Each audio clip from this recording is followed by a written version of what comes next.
अस्सलाम वालेकुम, मेरा नाम राना इब्राहिम तारिक है और मैं 6th क्लास में हूँ और मैं 8 सोशल वर्क कर रहा हूँ और मैं इस टाइम पे CEO पेट टच हूँ।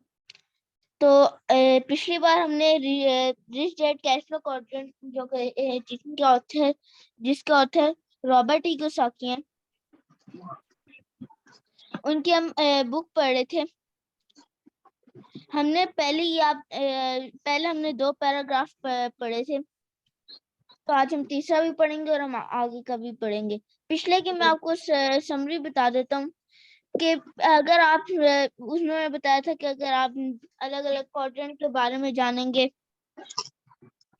तो आपको पता होगा कि कौन सा क्वाड्रेंट चूज करने के लिए आपके लिए बहुत बेहतर है।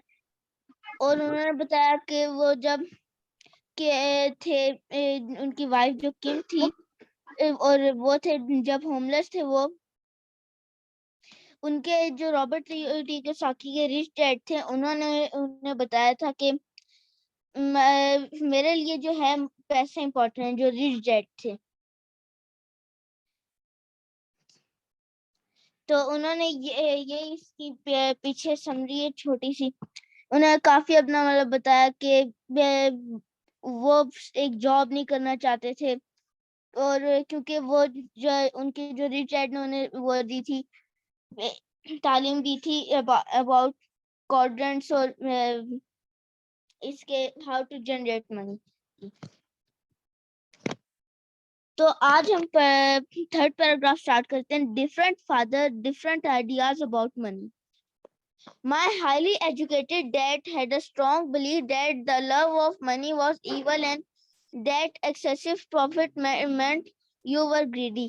कि जो उनके बहुत अच्छी तालीम हासिल करदा जो अबू थे इसके रॉबर्ट कियोसाकी, 2 डैड थे। एक जो जिन्हें वो पुअर डैड बोलता है वो उसके अपने डैड थे और जो जिन्हें वो रिच डैड बोलता था वो उसके दोस्त के माइक के डैड थे, जो कि वो उन्हें रिच डैड इसलिए बोलता है क्योंकि वो उन्हें तालीम देते हैं हाउ टू जनरेट इनकम, कि वो पैसा किस क्वाड्रेंट में हमें ज्यादा फायदा देगा।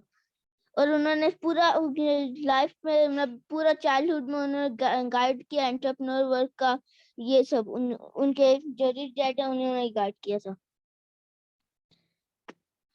कि उन्होंने जो उनकी बहुत अच्छी तालीम को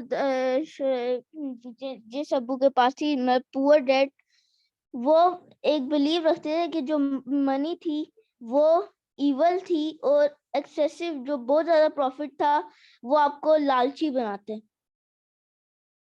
He felt embarrassed when the newspaper published how much he made, but he felt he was over compensated. के वो जो थे एम्बेरस उन्होंने फील किया जब न्यूज़पेपर पब्लिश हुआ। He was compared in the comparison to the teacher who worked for him. कि वो एक ओवर कंपैरिजन में था कि उन टीचर्स के बारे में जो उसके लिए काम करती थी। He was a good, honest, hard-working man who did his best to defend his point of view that money wasn't important to his life. कि वो जो थे एक अच्छे, ईमानदार, हार्ड वर्किंग इंसान थे जो जिन्होंने अपना बेस्ट किया, अपने जो पॉइंट था उसे रखने के क्या था वो जो पैसे वो इम्पोर्टेंट नहीं आपके लिए आपकी जिंदगी में।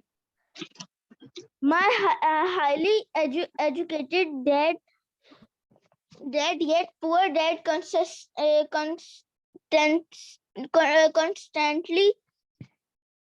said I'm not that interested in money।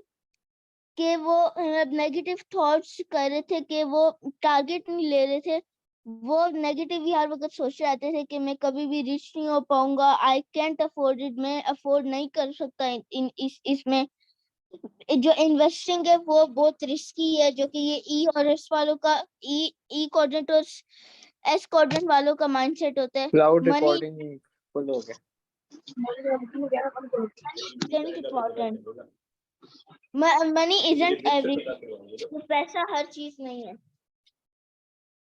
ये उनके जो पुअर डैड थे रॉबर्ट कियोसाकी के, अपने अब्बू थे, वो बोलते थे। फिर money supports life, my rich dad had a different point of view, कि उनके जो रिच डैड मतलब उसके दोस्त के जो अब्बू थे, माइक के जो अब्बू थे, उन्होंने उनका अलग एक पॉइंट ऑफ व्यू था। He thought it foolish to spend your life working for money, कि ये बड़ा एक पागलपन है कि अब अपनी पूरी जिंदगी पैसे के लिए काम करना, and to pretend that money wasn't important, और नाटक करना कि पैसा बहुत जरूरी नहीं है। Rich dad believe that life was more important than money, कि जो रिच डैड थे वो बिलीव करते थे कि जो जिंदगी है वो पैसे से ज्यादा इम्पोर्टेंट है, मतलब पैसे ज्यादा जरूरी है। But that money was important for supporting life. कि जो वो मनी थी वो बहुत जरूरी थी अपनी लाइफ को सपोर्ट देने के लिए। He often said, you only have so many hours in a day and you can only work so hard. जो रिच डैड उन्होंने बोला कि आपके पास इतने ज्यादा घंटे होते हैं दिन में, पर आप सिर्फ सख्त काम करते हैं, हार्ड काम करते हैं, मतलब जो काम में बहुत मेहनत करते हैं। So why work hard for money, तो मनी पैसे के लिए क्यों करें हार्ड वर्क हम पैसे के लिए। Learn to have money and people work hard for you, के सीखें कि जो पैसे और जो बंदे हैं वो हार्ड वर्क करें आपके लिए। And you can be free to do the things that are important, और आप फ्री हैं, आजाद हैं जो वो चीजें करने के लिए जो इम्पोर्टेंट है। To my rich dad what was important was, कि जो रिच डैड जो कि उनके दोस्त के अब्बू थे, उनके लिए इम्पोर्टेंट था having lots of time to raise his kids, के बहुत ज्यादा टाइम हो अपने बेटों के अपने बच्चों की परवरिश करने के लिए। Having money to donate to charities and projects he supported, के पैसा मनी जो पैसे वो होना चाहिए चैरिटीज में डोनेट करने के लिए, और जो उनके प्रोजेक्ट्स उन्हें सपोर्ट करने के लिए, मतलब जो उनके एक्सपेंसेस थे प्रोजेक्ट्स के। Bringing jobs and financial stability to the community, वो जो थे वो जॉब ला रहे थे और फाइनेंशियल सिचुएशन से स्टेबिलिटी ला रहे थे कम्युनिटी में, मुआशरे में।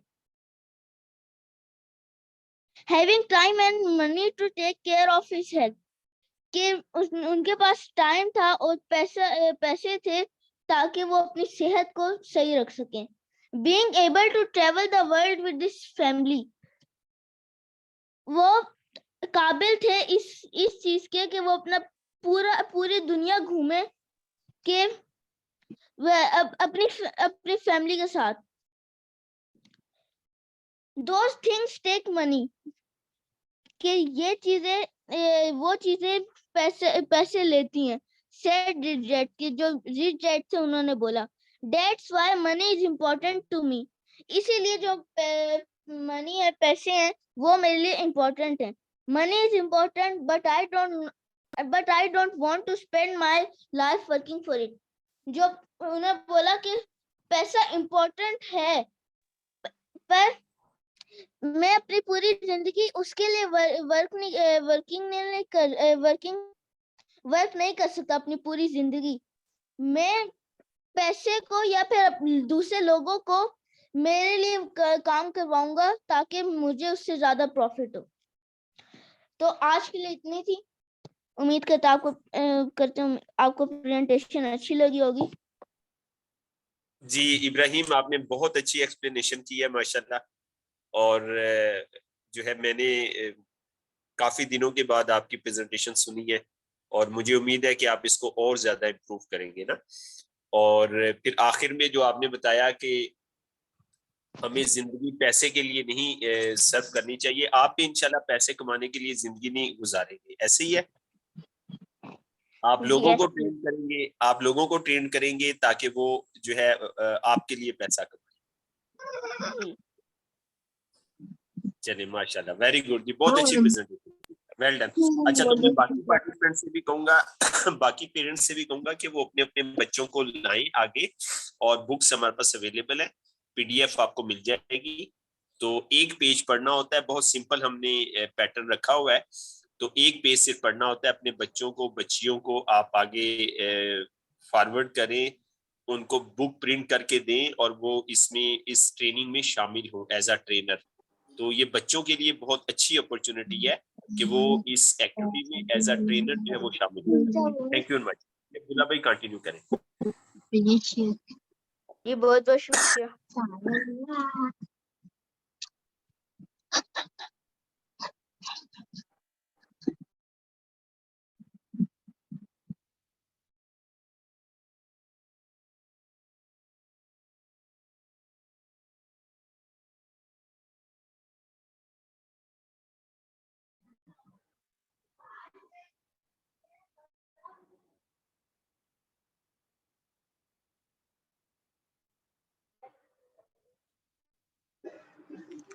अस्सलाम वालेकुम रहमतुल्लाहि व बरकातुहू। मेरा नाम राना अब्दुल्ला तारिक है। मैं BSIR का स्टूडेंट हूँ और अपनी स्टडीज़ के साथ जो है मैं प्रोडक्शन हाउस के साथ भी काम कर रहा हूँ। इसके अलावा स्टार्टअप एक्सपीरियंस भी है मुझे, जिसका नाम नेटवर्क टेस्ट के नाम से हम ऑर्गेनिक चीज़ें सेल किया करते थे।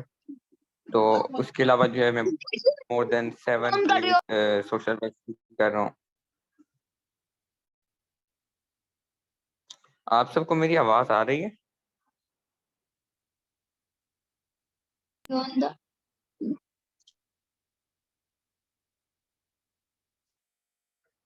मेरी आवाज आ रही है? जी जी सर, आपकी आवाज बिल्कुल आ रही है, क्लियर आ रही है आपकी आवाज। ठीक है, ठीक है। अच्छा, जैसा कि तकरीबन सबको यहाँ पे पता है, मैं रॉबर्ट की बुक है जिसका नाम है बिजनेस स्कूल, वो पढ़ा रहा हूँ, जिसके हम चैप्टर नंबर 4 पे हैं। और पिछले जो हमने पढ़ा था पिछली क्लास में, और उसकी मैं हेडिंग बता दूं बस आपको, skills make you rich not theories. हमने पढ़ा था कि स्किल्स ज़्यादा इम्पोर्टेंस रखती हैं, थ्योरीज से ज़्यादा इम्पोर्टेंस रखती हैं स्किल्स। सिर्फ पढ़ाई इम्पोर्टेंट नहीं है बल्कि आपके अंदर स्किल्स होनी चाहिए। और उसके बाद जो हमने मैं कुछ स्किल्स के बारे में जाना था, लीडरशिप स्किल्स होगी, टाइम मैनेजमेंट स्किल्स होगी, ड्रेसिंग स्किल एक ड्रेसिंग भी एक स्किल है, ठीक है, गोल सेटिंग भी, और बहुत सारी स्किल्स हैं यहाँ पे, इन्वेस्टिंग भी है। तो अब जो आज हम पढ़ेंगे what is life changing education. जिंदगी को बदलने वाली एजुकेशन क्या है? तो रॉबर्ट ने बहुत अच्छी तरह हम यहाँ पे एक्सप्लेन किया है। कहता है कि मैं जो है एक डायग्राम बनाता हूँ जिसको टेट्राहेड्रॉन कहते हैं। टेट्राहेड्रॉन उसको कहते हैं जिस शेप की 4 तकोने हों, यानी कि 4 कॉर्नर्स हों। आपको ये नजर आ भी रहा होगा, ये पिरामिड शेप में बनी है, इसकी 4 तकोने। तो कहता है इस शेप को रखने का भी एक रीजन है कि अगर आप पिरामिड्स जो देखे हैं इजिप्ट में, वो भी 4 तकोनों पर हैं, उसकी भी 4 तकोने हैं। और अगर हम विंटर्स के सॉरी सीजन के हिसाब से देखें तो नेचर जो है हमें देती है 4 सीजन देती है, विंटर, स्प्रिंग, समर, फॉल। और अगर एस्ट्रोलॉजी के नजरिए से देखें तो 4 साइन हमें देखने को मिलते हैं। और अगर हम एलिमेंट्स के नेचुरल एलिमेंट्स के हिसाब से देखें तो हमें वो भी 4 ही दिखते हैं, यानी कि अर्थ, विंड, फायर, वाटर, जमीन, पानी, आग, सॉरी जमीन, हवा, आग और पानी। तो नेचर में 4 की बड़ी इंपॉर्टेंस रखी गई है। तो यहाँ पे जो है उसने 4 एलिमेंट्स को यहाँ पे शेयर किया है कि क्या वो 4 एलिमेंट्स है जो हम सबकी जिंदगी बदल सकते हैं। तो उसने जो है मेंशन किए हैं mental, emotional, physical and spiritual. तो आज जो है हम सिर्फ 2 एलिमेंट्स को हम कवर करेंगे, क्योंकि बहुत बड़ा ये चला रहेगा टॉपिक। तो हम अगली क्लास में स्पिरिचुअल और फिजिकल को कवर करेंगे, जो इस क्लास में जो है मेंटल और इमोशनल को कवर करेंगे। तो मेंटल एजुकेशन जो कि बहुत ज़रूरी है, होती क्या है, जिसमें आपको मैथमेटिकल प्रॉब्लम्स दी जाएं, ठीक है, उसमें आपका दिमाग लगता है। अरिथमेटिक ऑपरेशंस, यानी कि मैथ्स में जो अगर आप अभी यहाँ पे छोटे हैं, जब हायर क्लासेस में बच्चे जाते हैं तो वहाँ पे अरिथमेटिक ऑपरेशंस आते हैं, अरिथमेटिक प्रॉब्लम्स आती हैं। फिर उसके बाद सिंपल जो बेसिक जो है वो है रीडिंग है, राइटिंग है, लिसनिंग भी है इधर, ठीक है। लिसनिंग यहाँ पे मेंशन किया उसने, बोला है, कहते हैं ये बहुत जरूरी स्किल्स हैं, और इन स्किल्स को कहते हैं cognitive skills. When I personally did not like about traditional education was how it affected to the emotion. कहते हैं जो ट्रेडिशनल एजुकेशन जो है, हमारा जो एजुकेशन सिस्टम जो है वो सिर्फ मेंटल एजुकेशन के ऊपर फोकस करता है, और इस पे इतना ज्यादा फोकस करता है कि बकाया 3 एलिमेंट्स को इतना डैमेज देता है या उनको कंसिडर ही नहीं करता। 3 एलिमेंट्स बकाया कौन से हैं? इमोशनल, फिजिकल और स्पिरिचुअल। तो हम इमोशनल एजुकेशन के बारे में पढ़ते हैं। इमोशनल एजुकेशन में जो है उसने सिर्फ एक चीज को उसने यहाँ पे डिस्कस किया। इमोशंस में बहुत सारी चीजें होती हैं, उसने जो किया है इमोशन ऑफ फियर, इसको यहाँ पे इसने बहुत अच्छी तरह एक्सप्लेन किया। इसके अलावा इमोशन ऑफ ड्रीम भी होता है, इमोशन ऑफ थिंकिंग भी होता है। बहुत सारे इमोशंस इंसान के अंदर पाए जाते हैं, सिर्फ एक नहीं है। लेकिन यहाँ पे उसने एक से हमें समझाया है कि किस तरह अफेक्ट हो रहा है, बच्चे किस तरह अफेक्ट हो रहे हैं, एजुकेशन सिस्टम किस तरह अफेक्ट कर रहा है। अच्छा, कहता है कि one of my complaints about traditional education is that it praise on the emotion of fear. वो कहता है रॉबर्ट कि मेरी जो एक है,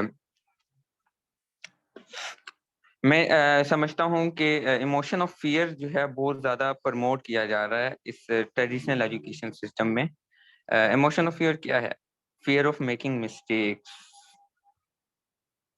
बच्चे को डराया जाता है कि अगर तुम गलती करोगे तो तुम्हें डांट पड़ेगी, मार पड़ेगी, या तुम्हें कोई ना कोई पनिशमेंट मिलेगी, ठीक है। और मिस्टेक करना बहुत बुरी बात है, बच्चे को इस शुरू से ही सिखाया जाता है। वो बेस जो बच्चे की बनती है उससे ये होता है कि which leads to the fear of failing. वो जब उसकी बच्चे की बेस बन गई है, तो जब वो आहिस्ता आहिस्ता बड़ा होता जा रहा है तो उसको पता है कि गलती करूंगा तो ये अच्छी बात नहीं है, और वो फेलियर की तरफ जाएगा उसके अंदर, क्योंकि इमोशन ऑफ फियर डेवलप हो चुका है। तो स्कूल में क्या सिखाया जाता है? You don't get good grades, you want get high paying ये फिर उसके शुरू स्कूल में कहता है कि जब मैं स्कूल में था तो मुझे पनिशमेंट मिला करती थी गलतियों पर, और इस पे जो है कोई भी एजुकेशन सिस्टम जो है इस पे फोकस नहीं कर रहा। कहता है कि मेरे पुअर डैड जो है वो स्कूल टीचर हैं, और उन्होंने जो मुझे सिखाया वो ये है कि मिस्टेक्स करना, गलतियां करना गुनाह है, गुनाह। और जबकि मेरे अमीर बारिश डैड ने ये मुझे सिखाया, making mistakes is how we are design to learn. वो कहते हैं कि अगर आप मिस्टेक करते हैं तो उससे आपको पता चलता है कि आप किस तरह बने हैं सीखने के लिए, आपका लर्निंग प्रोसेस क्या है। अगर आप मिस्टेक ही नहीं करेंगे तो आपको अपना खुद का लर्निंग प्रोसेस नहीं पता चलेगा। यहाँ पे बड़ी अच्छी एग्जांपल लेता है, वो ये कहता है कि जब हम साइकिल जब चलाना शुरू करते हैं, सीखते हैं, तो ऐसा कभी भी नहीं होता कि पहली दफा चलाई है तो बस हमने सीख लिया। पहली दफा अगर चलाई है तो उसमें तो बच्चा जरूर गिरता है, ठीक है। बच्चा क्या जो भी सीखता है जरूर वो गिरता जरूर है, ठीक है। अगर पहली नहीं तो दो, दूसरी तीसरी दफा कहीं ना कहीं वो गिरेगा। तो यहाँ पे क्या उसने किससे रिलेट किया? मिस्टेक से। तो कहते हैं परफेक्ट कोई भी नहीं होता, कोई भी नहीं होता। आप मिस्टेक करेंगे आप सीख पाएंगे। बच्चा गिरता है, वो ब्रेक आगे वाली मार देता है, ठीक है, स्पीड में जा रहा है, ब्रेक आगे वाली लगा लेता है, इसकी वजह से साइकिल गिरती है। तो उसको पता चल चुका है कि मैंने अब जब स्पीड में हूँ तो आगे वाली ब्रेक नहीं लगानी, क्योंकि मैं आगे की तरफ गिरूंगा, पीछे से साइकिल उठ जाएगी।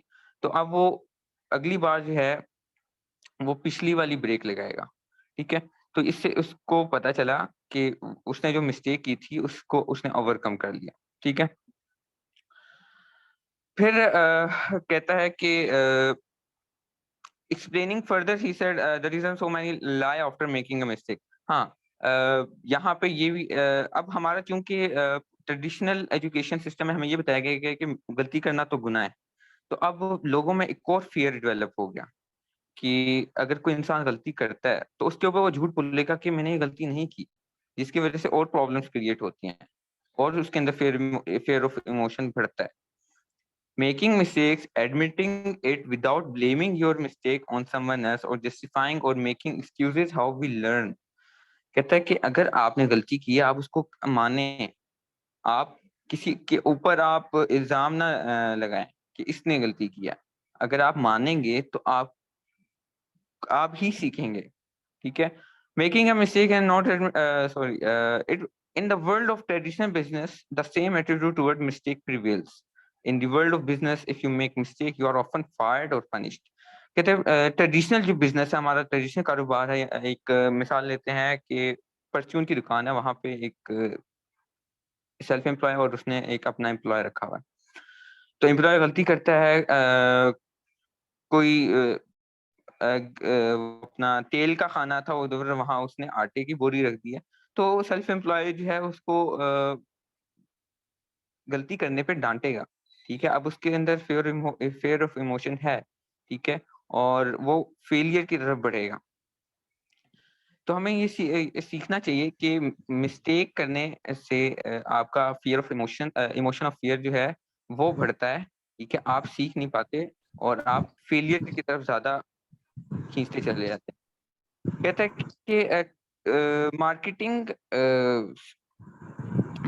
नेटवर्क मार्केटिंग में जो है लीडर का क्या फोकस होता है? लीडर का फोकस होता है कि जो मिस्टेक कर रहा है उसको मिस्टेक कर लेने दो और वो उससे सीखेगा और वो खुद ग्रो करेगा और वो आगे खुद बढ़ेगा।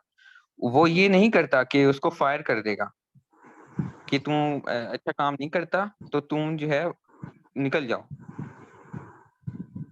और एक और यहाँ पे उसने नहीं लिखा, उसने पीछे एक बात कही थी कि जब मैं ग्रेजुएट हो गया तो उसके बाद जो है वो वियतनाम वॉर पे चला गया था। फिर वियतनाम वॉर से आया तो उसने एक वॉलेट की कंपनी स्टार्टअप शुरू की जो कि बहुत बढ़ गया।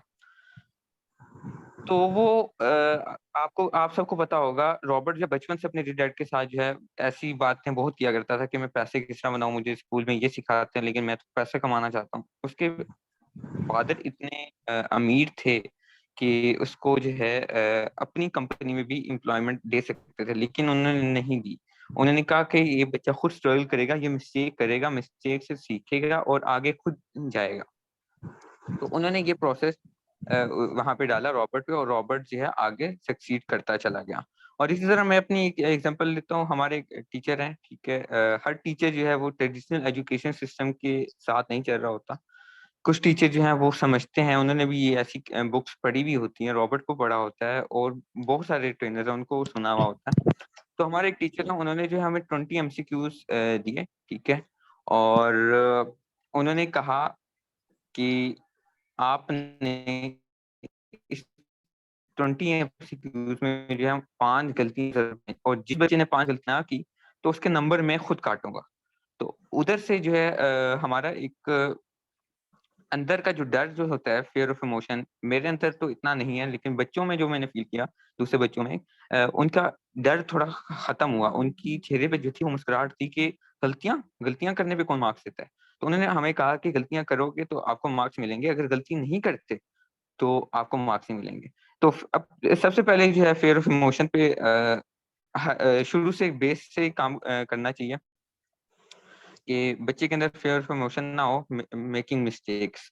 तो यहाँ तक थी मेरी प्रेजेंटेशन। नेक्स्ट जो है हम फिजिकल एजुकेशन को डिस्कस करेंगे, जो कि बहुत लंबा टॉपिक है, फिर स्पिरिचुअल एजुकेशन जो कि बहुत इंपॉर्टेंट टॉपिक है हमारा। तो अभी जो है हमने 2 एलिमेंट कर लिए हैं द लर्निंग पिरामिड के। तो नेक्स्ट क्लास में इंशाल्लाह नेक्स्ट 2 एलिमेंट करेंगे। Thank you. जी अब्दुल्ला भाई, माशाल्लाह बहुत अच्छी प्रेजेंटेशन आपने की। तो अभी कौन मुझे बता रहा था कि रिजवान और बाबर दोनों अमेरिका में एडमिशन लिया है। क्रिकेटर जो है ना, क्रिकेटर, उन्होंने बिजनेस स्कूल में एडमिशन लिया है, हार्वर्ड यूनिवर्सिटी के ना, तो हार्वर्ड यूनिवर्सिटी। तो ये जो बुक आप पढ़ रहे हैं, तो आप लकी हैं कि आप घर में बैठ के वो एजुकेशन ले रहे हैं ना। तो वो भी वहां से हार्वर्ड यूनिवर्सिटी से इसी किस्म की एजुकेशन लेंगे ना। तो ये जो बिजनेस स्कूल बुक जो आप पढ़ा रहे हैं, ये बहुत इंपॉर्टेंट बुक है और ये सब बच्चों को और पेरेंट्स को जरूर पढ़नी चाहिए ना। तो बहुत अच्छी आपने ट्रेनिंग दी, वेल डन, कंटिन्यू करें।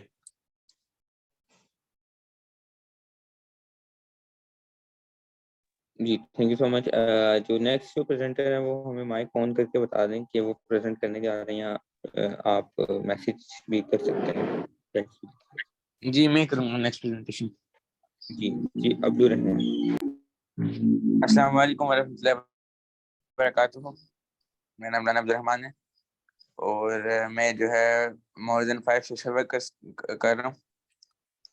तो मैं जो है रिच डैड पुअर डैड पढ़ाता हूँ, जो रॉबर्ट कियोसाकी की बुक है, और ये जो है अमेरिका की बेस्ट सेलिंग बुक है।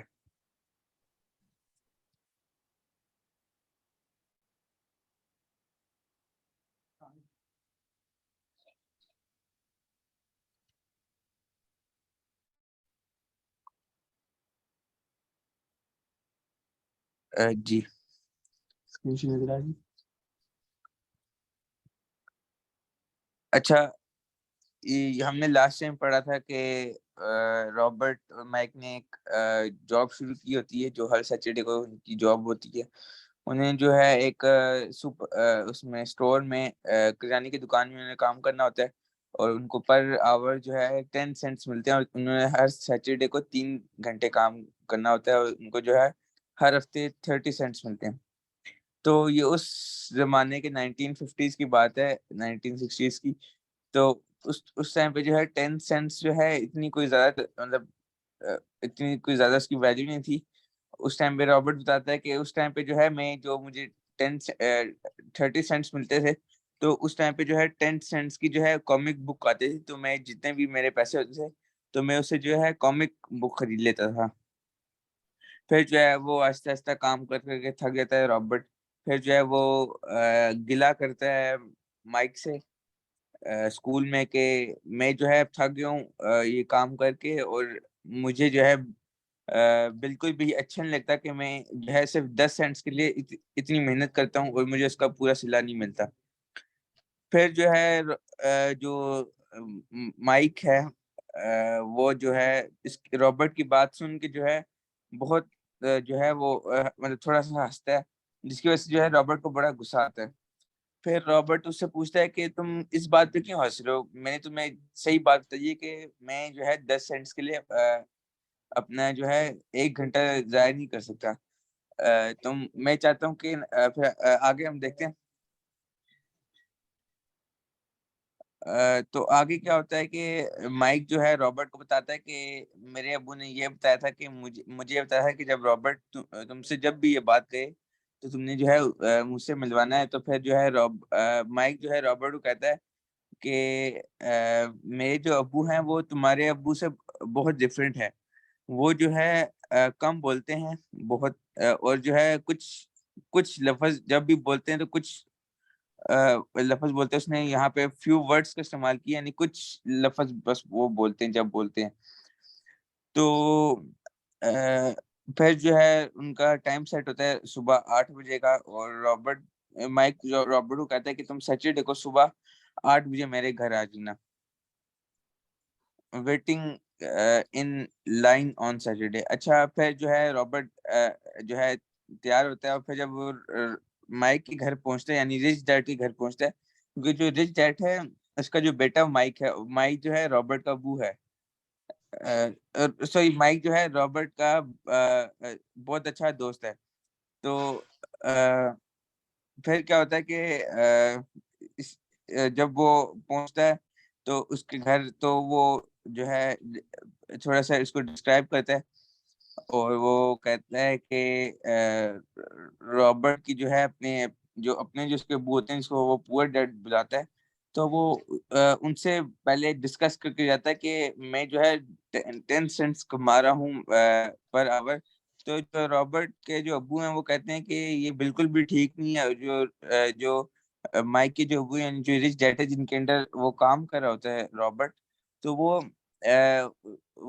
रॉबर्ट के अब्बू कहते हैं कि तुम डिजर्व नहीं करते कि तुम्हें जो है 10 सेंट्स पर आवर मिले, तुम्हें कम से कम 25 सेंट्स पर आवर मिलने चाहिए। और जो है तुम ये बात जो है माइक के घर पे उसके अब्बू से करना कि तुम्हें जो है 25 सेंट्स पर आवर तुम्हें जो है 25 सेंट पर आवर जो है तुम्हें सैलरी दें। और अगर वो इस बात से मना कर दे तो जो है रॉबर्ट के अब्बू से कहते हैं कि तुम ये जो है ये जॉब फिर छोड़ दो। फिर आगे क्या होता है कि जब वो माइक के घर पहुंच जाता है,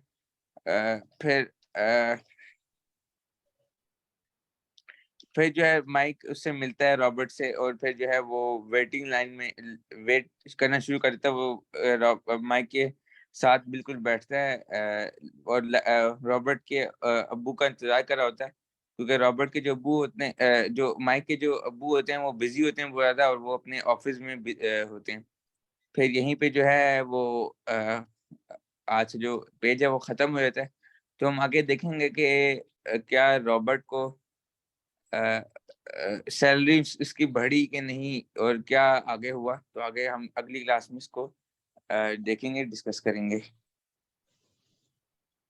शुक्रिया, मेरी बस इतनी सी प्रेजेंटेशन थी। जी, वेल डन अब्दुल रहमान। मैंने आपकी माशाल्लाह प्रेजेंटेशन सुनी है, बहुत अच्छी आपने प्रेजेंटेशन दी है, और इसे माशाल्लाह और इम्प्रूव करें। वेल डन, जबरदस्त। जी, कंटिन्यू करें आगे। जी, thank you so much Abdul Rahman. Next present कौन करेगा? हसीब भी आप इधर ही हैं?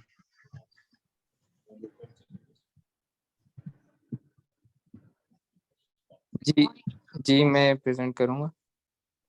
जी, अस्सलाम वालेकुम रहमतुल्लाहि व बरकातुहू। मेरा नाम राना अब्दुल हसीब तारिक है, और मैं 8+ सोशल वर्क कर रहा हूँ, और मैं फर्स्ट ईयर आईसीएस का स्टूडेंट हूँ।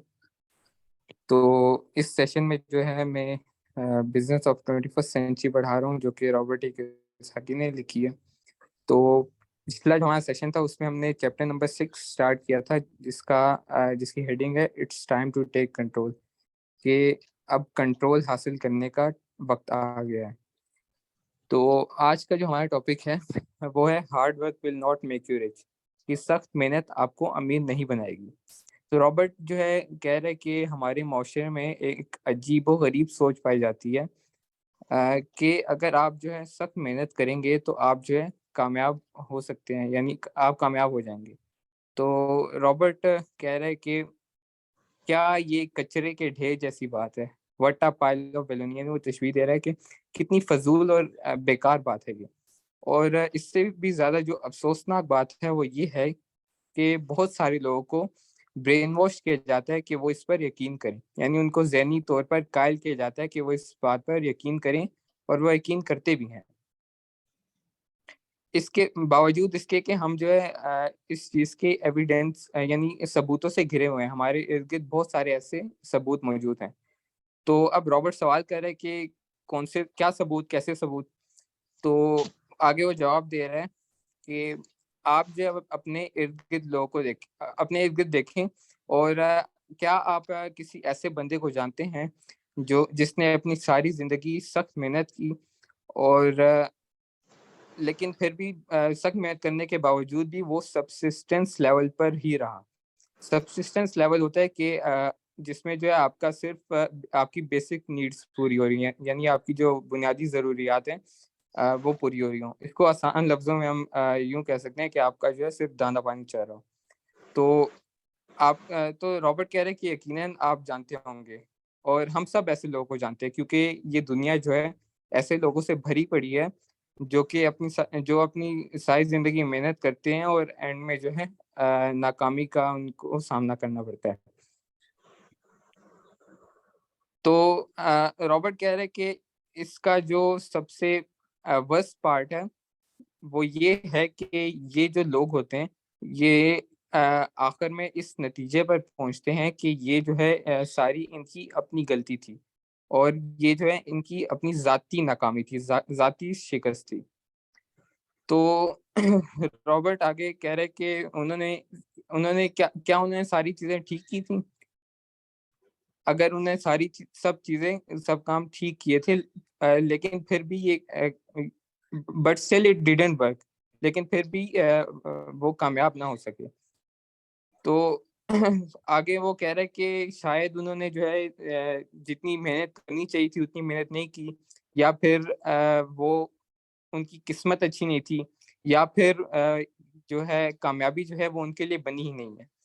तो आगे रॉबर्ट कह रहा है कि ये सब जो है बिल्कुल फजूल बातें, नॉनसेंस बातें, बेकार और फजूल बातें हैं। मसला ये है कि ये जो हार्ड वर्क है, ये सख्त मेहनत करना, ये एक मिथ है। तो आगे वो कह रहा है कि अब आप यहाँ मुझे गलत मत समझें, मैं ये नहीं कह रहा कि आपको जो है दौलत बनाने के लिए, वेल्थ बिल्ड करने के लिए, और माशी आज़ादी हासिल करने के लिए, फाइनेंशियल फ्रीडम हासिल करने के लिए मेहनत की ज़रूरत नहीं है। यकीनन इसमें जो है मेहनत की ज़रूरत है, और बहुत ज़्यादा मेहनत की ज़रूरत है। और मैं उम्मीद करता हूँ कि आप इतने भी जो है कुन ज़हन और तंग सोच वाले नहीं होंगे, यानी इतने भोले भी नहीं होंगे कि उन बेवकूफ़ों की बातों में आप आ जाएँ जो आपको कहेंगे कि हम आपको एक ऐसा तरीका बताएँगे, एक ऐसा रास्ता दिखाएँगे जिससे आप जल्दी से अमीर हो जाएँगे, और आपको जो है ज़्यादा मेहनत भी नहीं करनी पड़ेगी, और आपको इतना खपना भी नहीं पड़ेगा। तो रॉबर्ट आगे कह रहा है कि यकीनन जो है फाइनेंशियल फ्रीडम हासिल करने के लिए और वेल्थ बिल्ड करने के लिए मेहनत की ज़रूरत होती है। लेकिन सवाल अब यहाँ पे ये आता है कि क्या क्या काम करते हुए मेहनत करनी है? यानी क्या काम करते हुए मेहनत करनी है आपने? तो आगे वो कह रहा है कि मैं जानता हूँ क्या इस वक़्त आपके ज़हन में क्या आ रहा होगा कि क्या काम करते हुए मेहनत करनी है? यकीनन पैसा बनाते मतलब पैसे अर्न करने के लिए मेहनत करनी है, यकीनन आपके ज़हन में यही आ रहा होगा। लेकिन रॉबर्ट कह रहे हैं कि बहुत कड़वा सच ये है कि working hard at making money will never create wealth, कि पैसा बनाने में अगर आप पैसा बनाने के लिए मेहनत करेंगे तो वो आपको कभी भी वेल्थ क्रिएट करके नहीं देगी, आपको दौलत बना के नहीं देगी। तो रॉबर्ट आगे कहता है कि वो लोग जो पैसा बनाने के लिए अपनी इनकम के लिए मेहनत करते रहते हैं, यानी अपनी इनकम बढ़ाने के लिए, पैसा ज़्यादा कमाने के लिए मेहनत करते रहते हैं, वो सिर्फ इसलिए मेहनत कर रहे होते हैं ताकि उनको जो है ज़्यादा से ज़्यादा टैक्स देना पड़े, और यकीनन जो है वो अगर मतलब पैसे कमाने में मेहनत करेंगे और उनकी जो है इनकम ज़्यादा होगी, तो वो जो है कहीं ना कहीं जाके उसको खर्च भी कर देंगे, और जब वो खर्च कर देंगे तो उनको जो है एक नए सिरे से दोबारा से मेहनत करनी पड़ेगी, वो दोबारा पैसा बनाने के लिए, पैसा कमाने के लिए। तो आगे रॉबर्ट कह रहा है कि अब आप सवाल ये पूछ रहे होंगे कि मैं मतलब क्या करूं, फिर मैं मतलब किस चीज में मेहनत करूं। तो रॉबर्ट कह रहा है कि यू टेक कंट्रोल, कि आप जो है इख्तियारात अपने हाथ में लें। तो अब सवाल एक और यहाँ पे आता है कि टेक कंट्रोल ऑफ व्हाट, कि किस चीज का इख्तियार अपने हाथ में लें। तो आगे रॉबर्ट एक्सप्लेन कर रहा है कि हमारी जिंदगी में बहुत सारी ऐसी चीजें हैं जिनको हम कंट्रोल नहीं कर सकते। जितना भी हम अपनी कोशिश कर लें उनको जो हम कंट्रोल नहीं कर सकते। जैसे आप मार्केट को कंट्रोल नहीं कर सकते, अपने एम्प्लॉयज को कंट्रोल नहीं कर सकते, और ना ही जो है आप इकोनॉमी को कंट्रोल कर सकते हैं। तो अब एक और सवाल आ गया कि व्हाट कैन यू कंट्रोल, कि अब भाई कंट्रोल क्या कर सकते हैं, फिर ये भी बता दो। तो रॉबर्ट कह रहे हैं कि you can control the source of your income, कि आप जो अपनी इनकम का सोर्स को कंट्रोल कर सकते हैं, यानी अपना जरिया मार्च, यानी जहाँ से आपको इनकम आती है उस सोर्स को कंट्रोल कर सकते हैं। तो यहाँ तक जो है आज का टॉपिक था। उम्मीद है आपको अच्छा लगा होगा और आपने कुछ नया सीखा होगा इससे। तो नेक्स्ट जो है टॉपिक का नाम है द प्रॉब्लम। तो वो जो है हम नेक्स्ट सब हमारे जो सेशन होगा उसमें पढ़ेंगे। तो बहुत शुक्रिया। वेल डन हसीब भाई, बहुत अच्छी आपने ट्रेनिंग की माशाल्लाह, बहुत अच्छी प्रेजेंटेशन की और आपका टॉपिक बहुत इंपॉर्टेंट था। तो हम पाकिस्तानी वाकई जो है ना इसमें ट्रैप हुए, और हमें ये पता है कि हार्ड वर्क हमें रीच करेगा ना, तो हालांकि हार्ड वर्क हमें रीच नहीं करेगा। बहुत अच्छे कॉन्सेप्ट आपने बताया, वेल डन, जबरदस्त। जी शुक्रिया।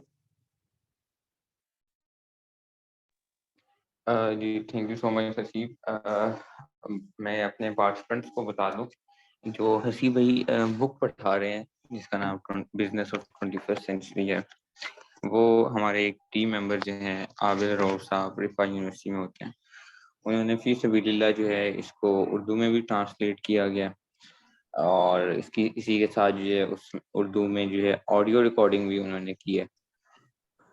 तो अगर कोई भी अगर 4 से 5 मुझे लोग ग्रुप में मैसेज करके बोलते हैं कि हमें ऑडियो चाहिए या उर्दू में पीडीएफ चाहिए इस बुक का, तो मैं ज़रूर शेयर कर दूंगा ग्रुप में। और ये भी बताता चलूँ, ऑडियो रिकॉर्डिंग उन मसरूफ़ हज़रात के लिए हमने की है, जिस तरह के वालिदा हो गई या वालिद हो गए, वो अपने काम करते हुए दौरान ही वो ऑडियो रिकॉर्डिंग सुन लें। और मैक्सिमम जो है पूरी ऑडियो रिकॉर्डिंग जो है 4.25 से 4.5 घंटे की ये टोटल रिकॉर्डिंग है, इसमें इतना ज़्यादा टाइम नहीं लगता। और तो नेक्स्ट कोई प्रेजेंट करना चाहता है?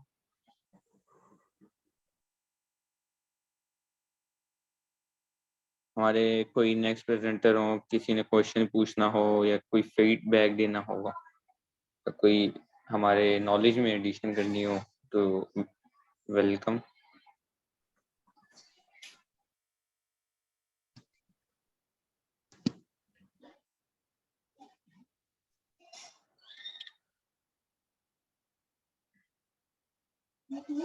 ठीक है, किसी के पास ना कोई क्वेश्चन है? अच्छा, कोई फीडबैक तो दे सकता है हमारी इस क्लास के हवाले से, या हमारी जितनी प्रेजेंटेशन जो हमने की है उस हवाले से?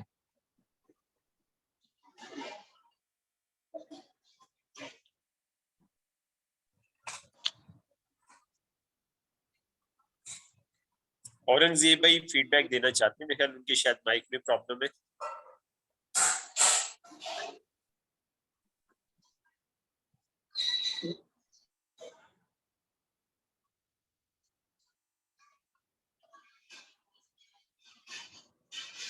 चलें, बस एक मैसेज के साथ जो है हम अपनी क्लास का इख्तिताम करते हैं। मैसेज में ये देना चाहता हूँ अपने तमाम पार्टिसिपेंट्स को कि हमारी इस क्लास का ये हरगिज़ मकसद नहीं है कि जो हम प्रेजेंटेशन हम कर रहे हैं और आप तक बस नॉलेज पहुँचाएं। हमारा मकसद जो है हर घर में एक एंटरप्रेन्योरशिप का एनवायरनमेंट क्रिएट करना, जिसमें जो है मैं अपने वालदैन जो हैं, वालदैन हज़रात को मुखातिब करते हुए कहता हूँ कि सबसे पहले जो है आप ये बुक्स पढ़ लें या सुन लें, ऑडियो रिकॉर्डिंग जो है हमारे पास समझ लें। उसके बाद जो है अपने बच्चों पे इम्प्लीमेंटेशन करें और अपने घर में माहौल बनाएं एंटरप्रेन्योरशिप का। तो हम ये बेस अभी बना रहे हैं कि हर घर में एंटरप्रेन्योरशिप का माहौल बने और यहाँ से पाकिस्तान से जो है एंटरप्रेन्योर्स पैदा हों। अगर यूएसए में पैदा हो सकते हैं, यूके में एंटरप्रेन्योर पैदा हो सकते हैं, यूरोप में एंटरप्रेन्योर पैदा हो सकते हैं, तो पाकिस्तान में क्यों नहीं एंटरप्रेन्योर पैदा हो सकते? यहाँ से भी तो मार्क ज़करबर्ग उठ सकता है, यहाँ से भी तो एलन मस्क उभर सकता है। तो हमारा ये मकसद है, सबसे पहले हम बेस बना रहे हैं कि हर घर में एंटरप्रेन्योरशिप एनवायरनमेंट हो। तो इसी मैसेज के साथ जो है हम अपनी क्लास का इख्तिताम करते हैं। तो नेक्स्ट क्लास इंशाल्लाह नेक्स्ट सैटरडे को सेम टाइम मुलाकात होती है। अल्लाह हाफ़िज़।